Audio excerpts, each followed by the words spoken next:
김서영 배우가 열연하는 드라마 종이달. 원작은 가쿠다미 스요의 동명 소설인데요. 소설 스토리를 따라가면서 결말까지 요약해드리겠습니다. 우메자와 리카. 소설은 약 10억 원을 훔쳐 태국으로 도주한 리카의 이야기로 시작됩니다. 이 모든 일은 리카가 은행에서 근무하게 되면서 시작되었는데요. 리카는 대학을 졸업 후 회사를 다니다가 마사후미와 결혼하면서 일을 그만두고 평범한 주부로 살고 있었죠.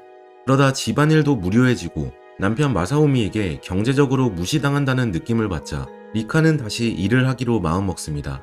하지만 경력이 단절되었기 때문에 정규직으로 일하는 것은 어려웠고 집 근처 은행에서 시간제 사원으로 근무하게 되었죠. 리카의 주요 업무는 단골 고객들의 집을 직접 방문하면서 통장이나 서류를 가져다주고 간혹 정기 예금이나 보통 예금을 대신 들어주는 것이었는데요. 리카의 고객들은 80% 이상이 정년퇴직한 노인들이었습니다. 리카가 노인들의 지루한 얘기도 잘 들어주고 잔심부름도 해줬기 때문에 점점 리카를 예뻐했는데, 그중 진상 고객이라 유명한 히라바야시 고조는 리카에게 비싼 목걸이를 선물해줄 정도였죠. 어느 날 리카는 고조의 집에 갔다가 할아버지 집에 방문한 손자 고타와 우연히 마주칩니다.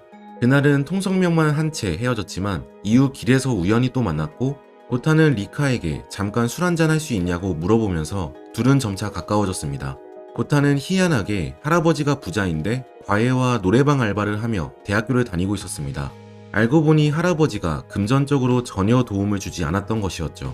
술집에 나오면서 고타가 먼저 계산대로 갔지만 리카는 자신이 먼저 계산해버립니다. 그리고 그날 밤 헤어지며 고타는 리카에게 앞으로 연락해도 괜찮냐고 물어봅니다. 새로운 사랑. 리카와 고타가 가까워지며 서로 설레는 마음이 생기려던 즈음 남편 마사오미가 회사 일로 바빠지게 되었습니다. 그는 베이징으로 전근이 결정되었고 그전에도 연수를 명목으로 출장이 잦아졌죠. 리카는 남편의 부재가 마치 고타와 함께 놀아도 된다는 신의 계시나 허락처럼 느껴졌고, 그래서 고타와 더 자주 어울리게 됩니다. 고타는 영화 제작 동아리에 속해 있었는데 종종 촬영이 끝나면 동아리원들과 술을 마셨죠. 그 술자리에 리카도 같이 불러 시간을 보냈습니다. 리카는 사회에 때묻지 않은 학생들과 어울리며 그 분위기에 자연스레 녹아드는 걸 느낍니다. 하지만 나이차가 많은 아이들과 노는 건 생각보다 쉽지 않았는데요. 더 젊어 보이기 위해 옷과 액세서리 등 시장하는데 꽤 돈을 써야 했죠. 또 어려 보이기 위해 화장품 값이나 피부 관리비에도 많이 투자해야 했는데, 고타는 그런 리카가 사치하는 것이 아니라 정말 부유한 여성이라 생각했습니다. 시간이 흘러 약 3개월 후 고타는 리카에게 둘만의 신년회를 하자고 초대했고 둘은 술에 만취하게 됩니다. 정신을 차려보니 리카는 고타의 집에 누워 있었고 고타가 자신의 몸을 만져주었죠. 리카는 너무 좋아서 울음이 났습니다. 사실 남편 마사오미와 관계를 맺지 않은 지 오래됐고 누군가 자신의 몸을 만져주며 자신의 소중한 존재인 것처럼 다뤄주기를 마음속으로 바라고 있었던 거죠. 리카는 고타와 관계를 한 후 집으로 가기 위해 고타의 방을 나서는데 고타가 역까지 데려다 준다고 합니다. 하지만 리카는 이를 거절했고 고타는 이제 만나지 못하는 거 아니죠? 라며 걱정하는 투로 물어봤죠.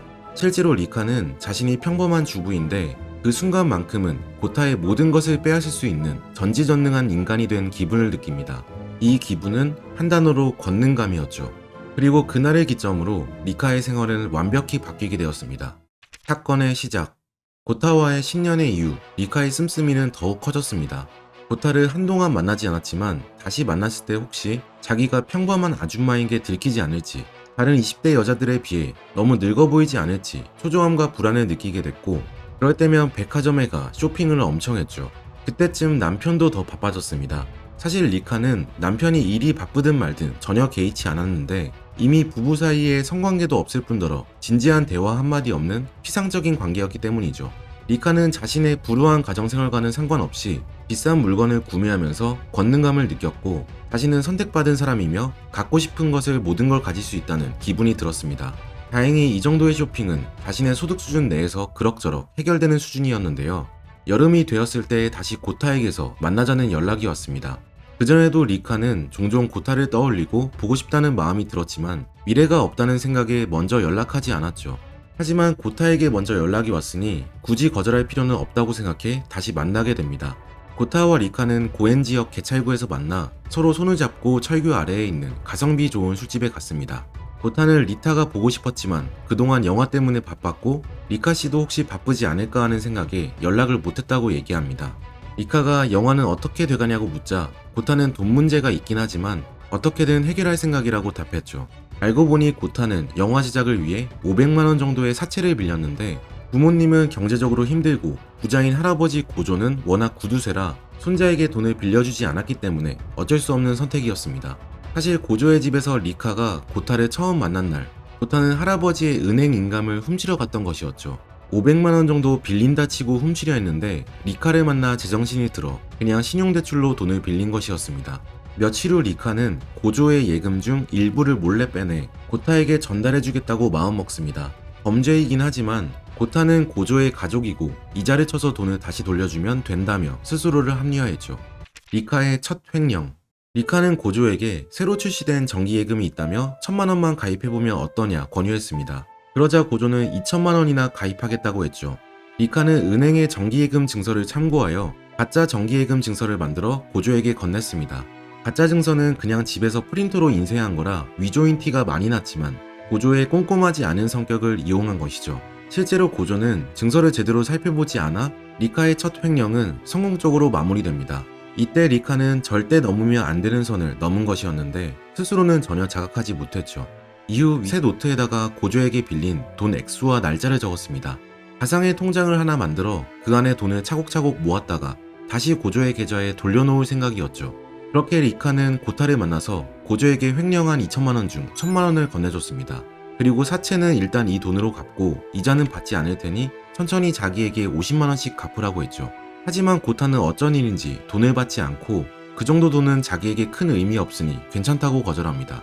리카가 그게 무슨 말이냐 묻자 고타는 어렵게 얘기를 꺼내는데 사실 빚이 더 있다고 했죠.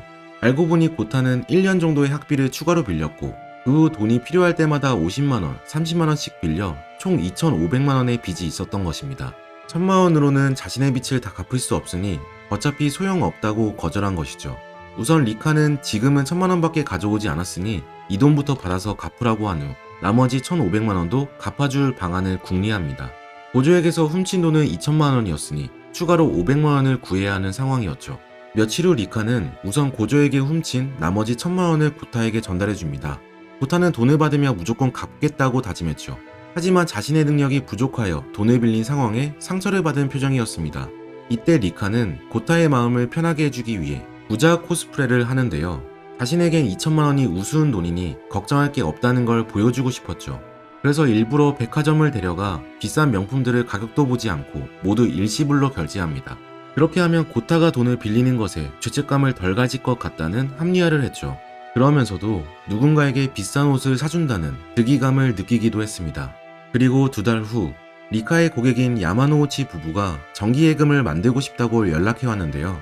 두 부부는 소녀를 위해 500만원을 예치하고 싶어 했는데 리카는 그 500만원 얘기를 듣자마자 고타의 빚 잔금이 생각났죠. 그래서 이번에도 가짜 정기예금 증서를 만들어 500만원을 그대로 고타에게 전달해줍니다. 드디어 빚 2500만원을 다 갚은 고타. 리카는 안도의 한숨을 쉽니다. 그 후 약 1년간은 고객의 돈을 횡령하지 않았죠. 2가지 사건. 범죄를 아직 걸리진 않았기에 2500만원을 몰래 다시 넣어두면 그나마 희망이 있었겠지만 리카에겐 되돌릴 수 없는 2가지 사건이 일어납니다. 바로 남편의 근무지가 상하이로 발령난 것, 그리고 고객 중 한 명인 나고 다마의 치매인데요. 우선 남편이 상하이로 2년간 전근을 가면서 리카는 자유의 몸이 되었습니다. 이제 더 이상 고타를 만나거나 쇼핑을 할 때 남편의 눈치를 볼 필요가 없게 되었죠. 또 나고 다마의 치매가 심해졌는데 어느 날 다마에가 은행으로 전화해 5천만원을 인출해달라고 부탁한 뒤 막상 갖다 주니 자기는 그런 부탁한 적 없다고 주장했죠. 리카는 어쩔 수 없이 돈을 가지고 돌아오는데 문득 돈이 얼마 남지 않은 자신의 통장 잔고가 생각납니다. 그리고 다마의 돈을 횡령하기로 마음먹죠. 이 사건은 리카의 3번째 횡령이었는데 리카가 남이 아니라 자신을 위해 한 첫 번째 횡령이었습니다. 갑자기 여윳돈이 생긴 리카는 4월 말 일본의 황금 연휴 때 연차를 내 고타와 호캉스를 가기로 마음먹습니다. 남편도 상하이에 있으니 아무 문제 없었죠. 고급 호텔의 스위트룸을 빌려 밤에는 고타와 관계를 맺고 낮에는 느지막이 일어나 룸서비스를 시키는 호화스러운 휴가를 즐깁니다. 고타는 이런 곳은 처음이라며 좋아했지만 또 이런 고급 호텔 아니더라도 리카와 함께 보낼 수 있다면 어디든 좋다고 덧붙였죠.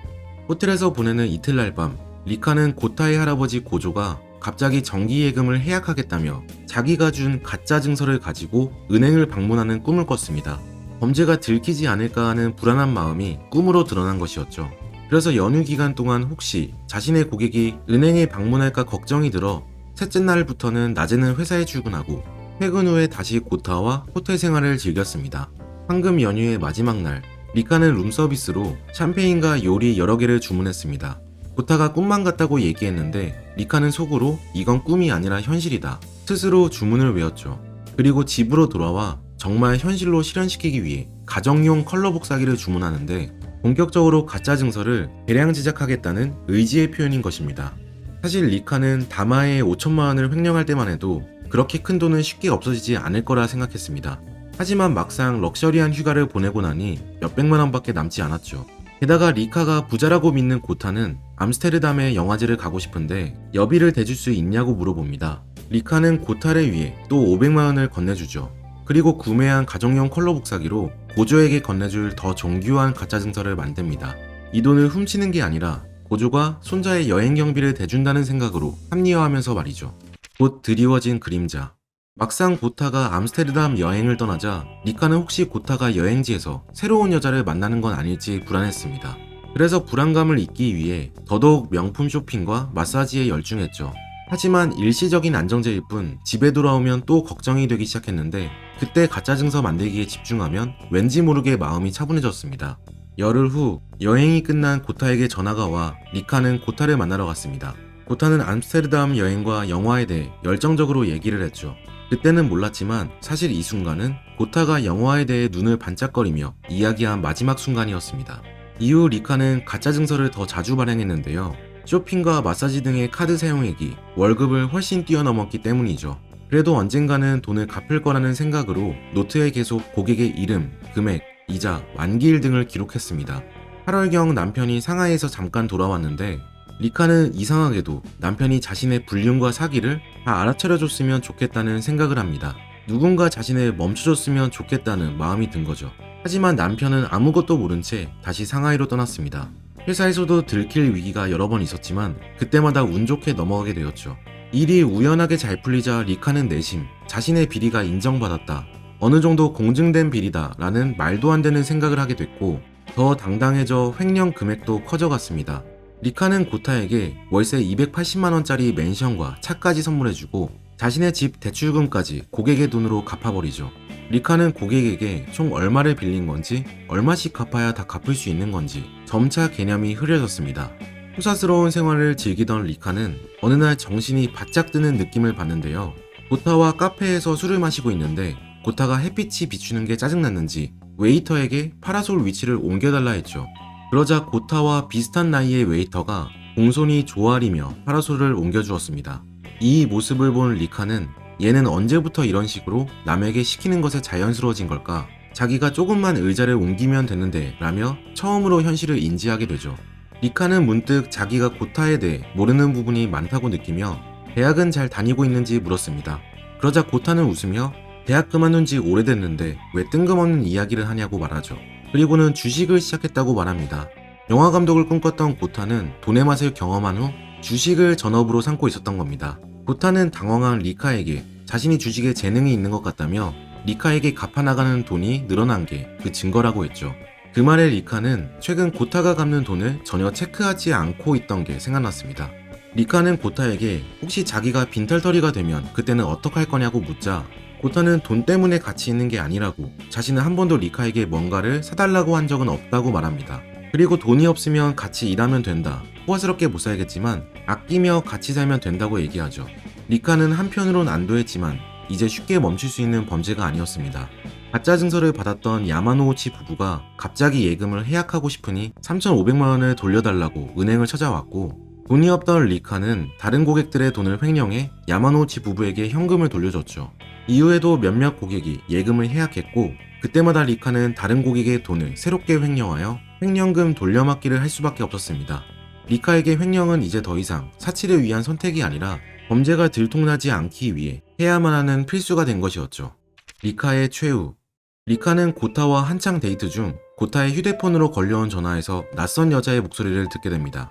고타는 누나라고 얼버무렸지만 믿음이 가지 않았던 리카는 탐정을 한 명 고용했고 고타가 22살의 여자아이와 사귀고 있다는 사실을 알아냈죠. 여자의 이름은 니시 마도카. 고타가 예전에 다녔던 대학의 영문학과 재학 중인 학생이었습니다. 리카는 고타의 양다리에 충격받았지만 고타에게는 따로 언급하지 않고 계속 관계를 이어나갔습니다. 본인 상황이 더 안 좋았기에 그런 질투심은 속으로만 삼켰죠. 시간이 흘러 남편 마사오미가 상하이 업무가 거의 마무리되었으니 곧 집으로 돌아간다는 전화가 왔습니다. 리카는 어린 여친과 만나고 있을 고타에게 전화를 걸어 지금 당장 고타의 집에서 만나자고 하죠. 자신이 월세를 내주고 있는 고타의 맨션에 가보니 고타는 모든 불을 꺼놓고 조용히 소파에 앉아 있었습니다. 리카는 남편이 이제 곧 돌아오니 앞으로 어떻게 할지 정하는 게 좋겠다며 남편과 이혼하고 고타와 미래를 그려보고 싶다 얘기를 꺼내죠. 하지만 고타는 나 여기서 나가고 싶어요 라고 말하며 눈물을 흘립니다. 이때 리카는 진심으로 당황했는데 여기라니 도대체 어디? 고타에게 직접 묻지 못하고 속으로 되뇌었죠. 2001년 봄 남편이 돌아왔습니다.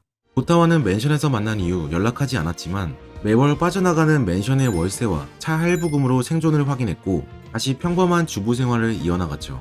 누군가 내가 하는 일 좀 알아차려줘 라고 계속 되뇌었지만 아무도 그 소리를 듣지 못했습니다.